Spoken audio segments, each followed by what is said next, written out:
Chairman ضلع council Salman Abdullah Murad نے کہا ہے کہ پانی کی اہمیت کا اندازہ ان علاقوں میں جا کر ہوتا ہے جہاں یہ نعمت خداوندی موجود نہیں، وہاں برسات ہونے کی صورت میں پانی کی آمد ہوتی ہے۔ پاکستان جہاں 4 موسم اپنی آب و تاب کے ساتھ موجود ہے، وہیں ہر طرح کی زمینی سطح موجود ہے۔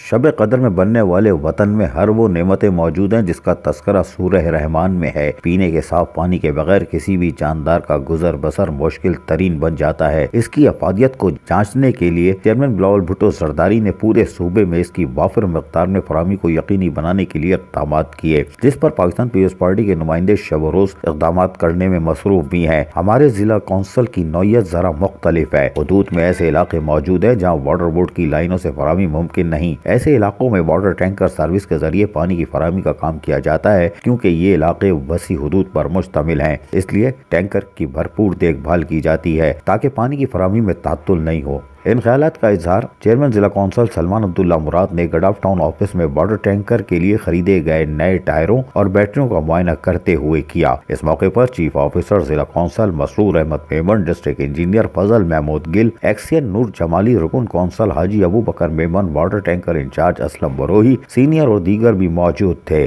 اس موقع پر چیئرمین ضلع کونسل سلمان عبداللہ مراد نے کہا کہ میرا فرض تھا جس کو میں نے بر وقت کروایا، اس لیے کہ واٹر ٹینکر رک جاتے تو دور دراز کے گوٹھوں کے علاقوں کو پانی کی فراہمی معطل ہو سکتی تھی، جو کہ انتہائی تکلیف دہ بات ہوتی، لیکن ہم ایسا نہیں ہونے دیں گے۔ ہم ہر سطح پر نظر رکھتے ہیں اور یہی وجہ ہے کہ آج واٹر ٹینکر سروس کو جاری رکھنے کے لیے فوری اقدامات عمل میں لائے ہیں۔ عزیز عارف، KBS بلدیاتی نیوز کراچی۔